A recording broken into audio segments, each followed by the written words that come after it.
Hello everyone, welcome to a personalized episode of Enlighten Me.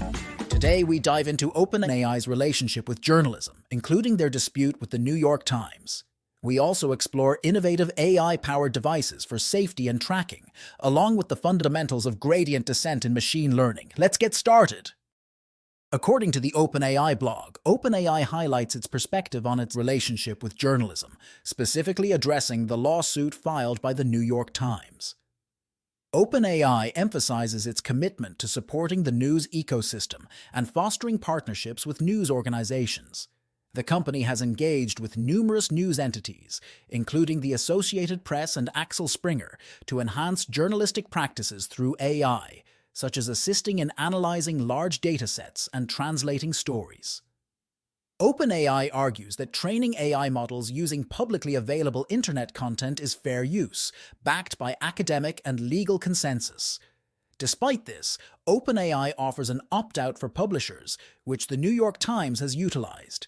This approach demonstrates OpenAI's priority in being responsible citizens over strictly adhering to legal rights.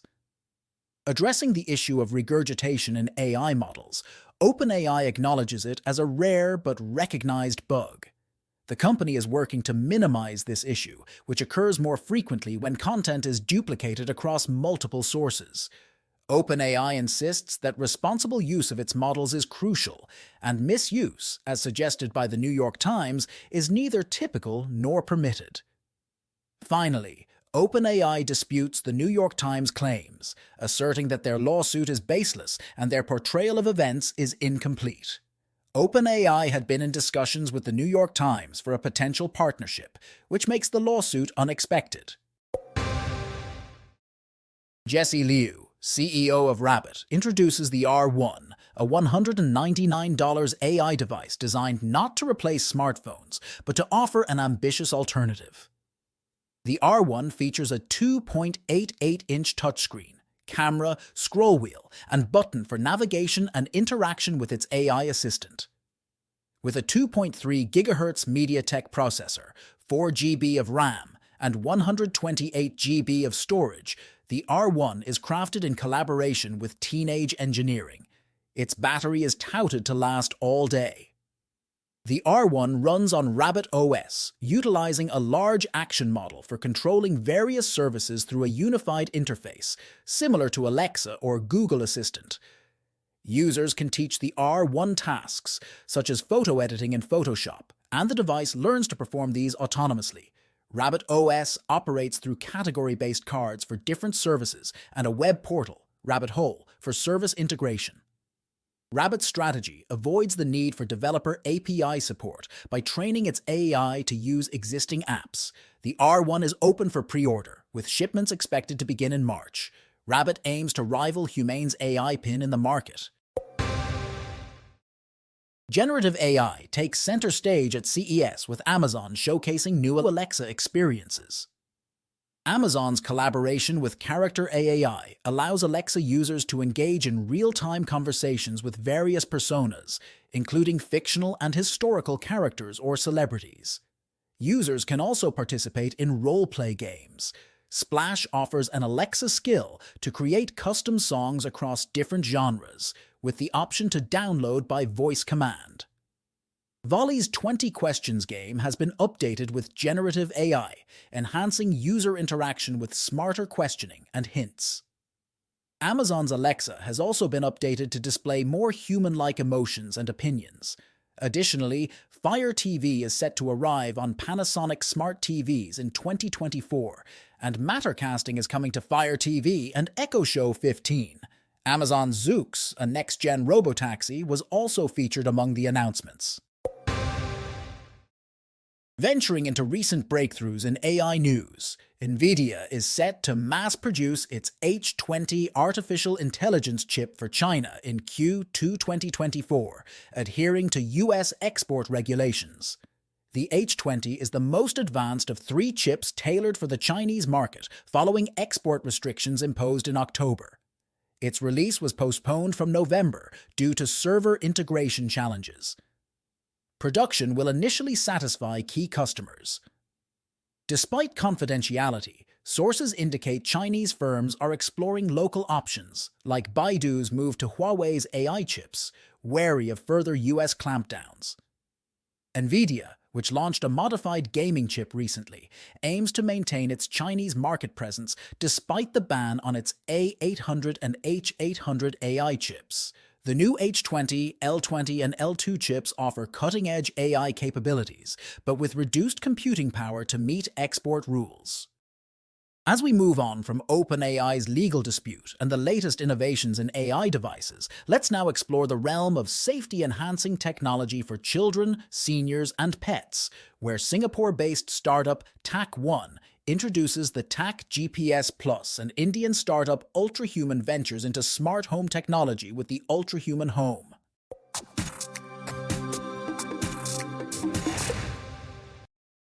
TAC1, a Singapore-based startup, is enhancing the safety of children, seniors, and pets with its new AI-powered TAC GPS Plus, revealed at CES 2024. Building on the success of their 2021 GPS tracker, TAC1's latest device boasts a 30-day battery life and competitive subscription fees starting at $2.95 monthly. This $79 tracker combines GPS, Wi-Fi, IoT mobile networks, and AI with smart sensors for power efficiency. A standout feature is the patent-pending Indoor Elevation Finder, crucial for locating individuals or valuables in multi-story buildings by providing vertical distance alongside geographical coordinates. The device's versatility makes it ideal for a broad audience, from parents to caregivers and pet owners, particularly as location technology demand grows, driven by concerns like Alzheimer's patient care and asset protection. TAC1's new app, Our Sphere, complements the device by allowing location sharing among users and offering enterprise solutions for managing multiple devices. The startup, which also created the TAC EVO Flood Finder for flood monitoring, has plans to expand service coverage from 30 to over 120 countries, targeting markets like the US and Southeast Asia, while keeping subscriptions low. Founders Justin Zhang, Eric Yeo, and Shane Chiang have secured $300,000 in seed funding since TAC1's inception in 2020. The TAC GPS Plus is available on the company's website and soon on major e-commerce platforms with various subscription options, including a $4.95 month-to-month plan. Ultrahuman, an Indian startup known for its wearable technology, is venturing into smart home territory with its new product, the Ultrahuman Home. Priced at $349 and set to start shipping in July, this sleek device looks akin to a Wi-Fi router, but serves a very different purpose. It houses sensors to monitor the indoor environment, measuring natural and artificial light, air quality, noise, humidity, and smoke. This data is then sent to the Ultrahuman app, providing users with space scores and actionable insights on their home's health. This innovation aligns with the company's mission to enhance wellness through data-driven personal lifestyle advice. While it can be used as a standalone device, it complements Ultrahuman's smart ring by incorporating indoor environment data to refine the lifestyle suggestions. Additionally, the device is poised to integrate with home automation systems in the future, enabling personalized adjustments to settings like air conditioning and lighting based on individual wellness needs. Ultrahuman sets itself apart from competitors like Oura and Whoop by offering this environmental monitoring capability without requiring a subscription fee, just a one-time purchase. The company's no-subscription model has also driven sales through gifting and offline retail partnerships. With over 10,000 units of the Ultrahuman Ring Air sold last month, the company is experiencing significant momentum, which it hopes to bolster with the addition of the Ultrahuman Home to its product lineup. Privacy is considered with data processing confined to the device and options to disable the mic and radio frequencies manually. Transitioning to Cherish Health, who has teamed up with Alarm.com to introduce Serenity, a groundbreaking fall detection system unveiled at CES in Las Vegas. Unlike traditional devices, Serenity eliminates the need for wearables and operates simply by plugging it in, using radar technology and AI to monitor up to 2 individuals within a 40-foot range, even through walls, while maintaining privacy. Serenity's signature innovation lies in its construction of a 13-point skeleton model in near real time, allowing it to differentiate between a person intentionally lying down and falling, capturing slow falls that typical accelerometers miss. This non-invasive system doesn't require cameras or constant personal tracking, affording users a sense of normalcy. Beyond fall detection, Serenity can remotely monitor vital signs such as heart rate and respiration, with potential applications extending to public safety and in-vehicle health monitoring. Cherish has focused on localizing its manufacturing and distribution, with operations in New Hampshire and Santa Clara, and is in talks for an order of 500,000 units. Priced at $300 with a $39 monthly subscription, it competes with smart speakers that offer similar emergency functions. The device also serves as a two-way speaker and music player designed to seamlessly integrate into the home environment. Launched amidst the COVID-19 pandemic, Cherish Health's Serenity aims to deliver independence and peace of mind to the aging population, promising safety without sacrificing privacy or lifestyle. As we explore the world of innovative tech solutions, let's now turn our attention to a different aspect of the technological landscape and delve into the fascinating concept of gradient descent in machine learning.